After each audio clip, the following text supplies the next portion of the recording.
ساری باتیں میں نے سنی اور آپ نے بھی سنی. اللہ کے نبی ایک بات کہہ دیں سبحان ربی، ان باتوں سے اللہ تعالیٰ بالکل بے نیاز ہے. ایک چیز بھی اللہ تعالیٰ کر گزرنے کو تیار نہیں. اس کا معنی ہے سبحان. یعنی میرے اوپر کوئی دباؤ آنے والا نہیں، میں پریشرائز نہیں ہوتا ہوں کہ یہ ایسا کریں گے تو حضور پرو ہوں گے، ایسا کریں گے تو پرو ہوں گے. قل سبحان ربی. اللہ بالکل بے نیاز ہے، پاک ہے. ان چیزوں کی وجہ سے اللہ ڈرتے نہیں. تم پریشر کر کے اللہ پر بالکل دباؤ تناؤ بنا نہیں سکتے. اللہ بالکل آزاد ہے، سبحان ہے. هل كنت الا بشر رسولا، آپ کہہ دینا کہ میں بشر ہوں، انسان ہوں، معجزوں سے میرے کوئی تعلق. بات ختم. جب میرے دل میں آئے گا تو میں معجزہ بتاؤں گا. اب میرے دل میں نہیں آیا تو ابو جہل صبح شام سر نیچے پیر اوپر کر کر مولڈلی دار بندر کی طرح اچھل کود کرے، مجھے کچھ فرق پڑنے والا نہیں. اللہ تعالیٰ نے ساری چیزوں کو ڈسٹ بن میں ڈال دیا، کچھ ہونے والا نہیں. پھر اللہ تعالیٰ نے اس کے اندر جو مضمون بیان کیا کہ اللہ تعالیٰ نبی اکرم صلی اللہ علیہ وسلم دعا کرتے تھے، اللہ اللہ کرتے تھے. ایک دن دعا کے اندر یا رحمان کہہ کے دعا کیا. سارے کافروں نے کہا کہ ہم سے تو کہتے ہیں کہ اللہ اللہ کرو، یا رحمان دوسرے خدا کو بلاتے ہیں. کہتے ہیں ہم سے اللہم اللہ، اور یہ کہتے ہیں یا رحمان، دوسرے خدا کو بلاتے ہیں. اللہ نے فرمایا تم چاہے اللہ کو بلاؤ یا رحمان کو بلاؤ، دونوں میں ہی. ایما تدعو فلہ الاسماء الحسنی، میرے بہترین نام ہے، جس نام سے بلاؤ میرا ہی نام ہے. اسے لے کر رام رحیم کو ایک نہیں کہنا، اس لیے کہ اسماء الحسنی کے جو نام ہے نا، امام بخاری نے بھی لکھے، امام ترمذی نے بھی لکھے. انہی 99 ناموں کے اندر اللہ کہتے ہیں کسی کو بھی سلیکٹ کر کے یا غفور کہو، لبیک کہو، یا رشید کہو، یا صبور کہو، یا ماجد کہو، یا واحد کہو، یہ اللہ کے نام ہے. ان ناموں سے پکارو گے تو اللہ تعالیٰ جواب دیں گے. پھر اللہ تبارک و تعالیٰ نے اپنی تعریف بیان کی. ابو ہریرہ فرماتے ہیں یہ آیت سب کو یاد رکھنا ہے. بچے کو حضرت ابو ہریرہ کہتے ہیں کہ بچے کو بولنا آتا تھا نا تو ہم یہ آیت کو سکھا دیتے تھے، یہ بچے بھی یہ یاد کرتے تھے. قل الحمدللہ الذی لم یتخذ ولدا ولم یکن له شریک فی الملک ولم یکن له ولی من الذل وکبرہ تکبیرا. سورہ کہف کے شروعات کے اندر اللہ تعالیٰ نے اور اللہ کے نبی صلی اللہ علیہ وسلم نے اس کی بڑی فضیلتیں بیان فرمائی. فرمایا کہ جمعہ کے دن جو سورہ کہف پڑھتا ہے آخری زمانے میں دجال کے فتنے سے اللہ اسے محفوظ کرتا ہے. مسلم کے اندر آتا ہے کہ کم سے کم 10 آیتیں سورہ کہف کی پڑھنا. ہر ایک عالم کا، ہر ایک بزرگ کا یہ عمل ہے کہ سورہ کہف کو وہ جمعے کے دن ضرور پڑھتے ہیں. اللہ ہمیں بھی توفیق دے. پھر یہ سورہ کہف کے تعلق سے، یہودیوں کے تعلق سے اللہ تعالیٰ بیان کرتے ہیں کہ ایک مرتبہ حضور صلی اللہ علیہ وسلم کی خدمت میں یہ آئے اور کہنے لگے کہ ہم 3 سوال ہیں، اگر جواب دیں گے جو زکریا کو قتل کر کے آئے نا، شرم نہیں. پھر آ کے کہتے ہیں کہ اب ہم مکمل سرنڈر ہو جائیں، ٹیررزم کو چھوڑ دیں گے، ہم مسلمان ہو جائیں گے، اللہ کی گائے بن کر زندگی گزاریں گے. 3 سوالوں کا جواب دے دیں. کہا کہ کیا؟ کہنے لگے کہ روح کسے کہتے ہیں؟ روح جو جان ہے اس کا معنی کیا ہے، وہ کیسی ہے، اس کے بارے میں بتایا. اور دوسرا ذوالقرنین کے بارے میں بتایا. اور تیسری چیز اصحاب کہف، اصحاب رقیم کے بارے میں بتایا. حضور صلی اللہ علیہ وسلم بڑے خوش ہوئے، کہنے لگے کہ کل بتاتا ہوں، اور اس امید سے کہ وحی آئے گی. اللہ نے وحی کو موقوف کر دیا اور لوگوں کو بولنے کا موقع مل گیا. پھر حضور صلی اللہ علیہ وسلم کو اللہ فرماتے ہیں لا تقولن لشیء انی فاعل ذلک غدا. اللہ کے نبی تو میرا لاڈلا ہے لیکن مجھے پوچھے بغیر کیسے کہہ سکتا ہے؟ میرا لاڈلا ہے، مجھے پوچھے بغیر تو کیسے بات دے سکتا ہے؟ یہاں بھی اللہ نے حضور صلی اللہ علیہ وسلم کو آزمایا.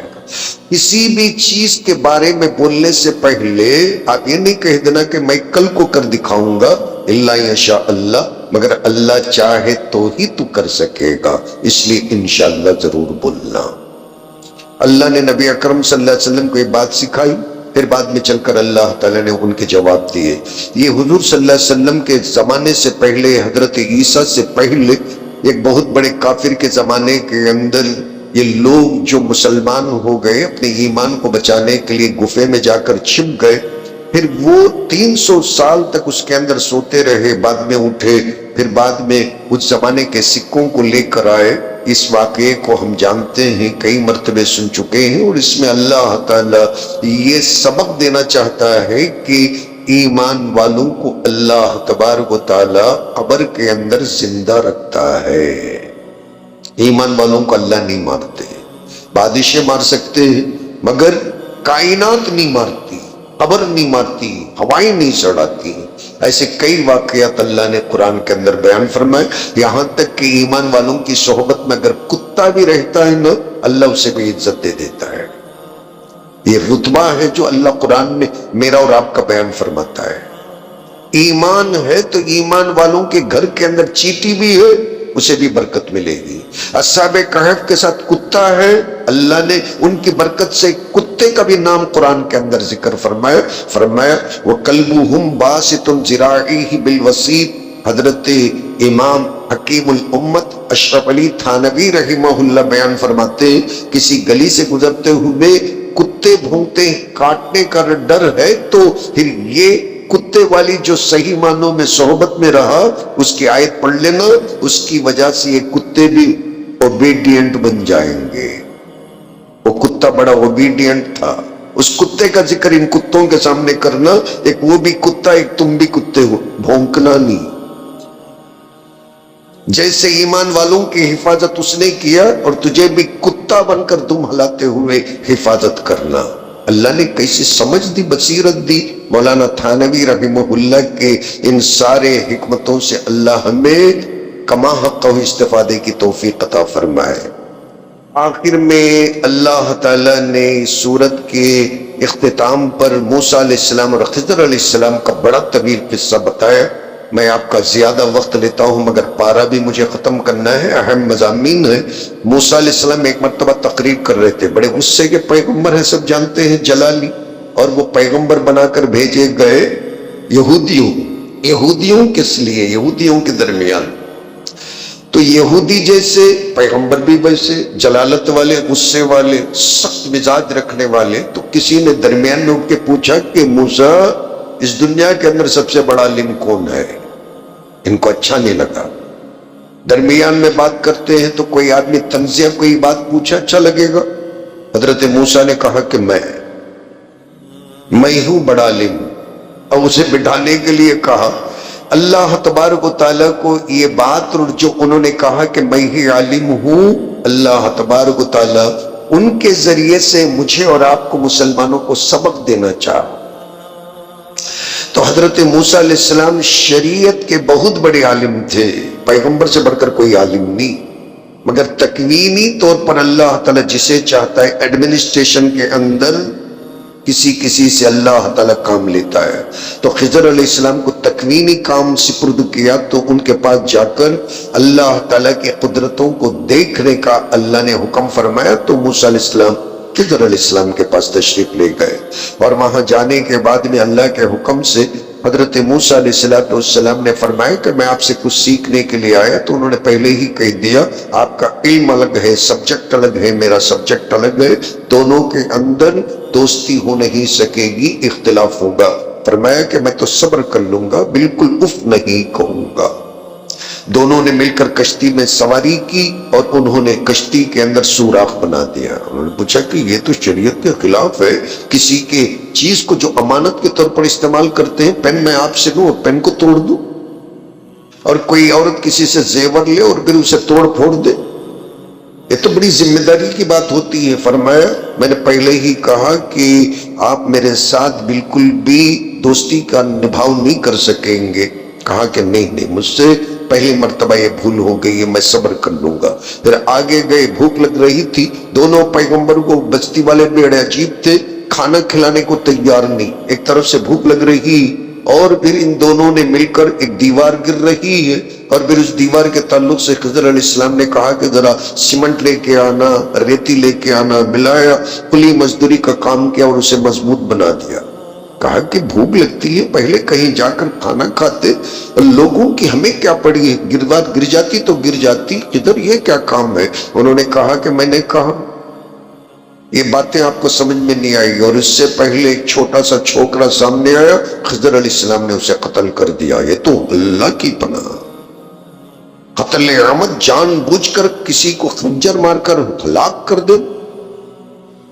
حضرت خضر علیہ السلام کی تینوں باتوں کی جو حکمتیں ہیں، تکوینی حکمتیں ہیں، یہ آسمانی حکمتیں، جسے فرشتوں کو اللہ تعالیٰ ان حکمتوں کے لیے کام دیتا ہے، کام کراتا ہے، خضر علیہ السلام کو بھی اللہ نے وہ کام دیا، کسی کسی کو دیتا ہے۔ پھر انہوں نے اس کی تعبیر اور اس کے اندر کے حکمتوں کا ذکر فرمایا، پھر اس کے بعد نکل کر حضرت موسیٰ علیہ السلام واپس تشریف لے آئے۔ ان ساری باتوں کے اندر اللہ تعالیٰ نے حکمتیں رکھا ہے، اور اللہ تبارک و تعالیٰ ہم تمام کو قرآن کے جو مضامین ہیں انہیں پڑھ کر سمجھ کر عدم حیات عمل کی توفیق عطا فرمائے۔ سبحان اللہ و بحمدی، سبحانک اللہم و بحمدک، ونشہد ان لا الہ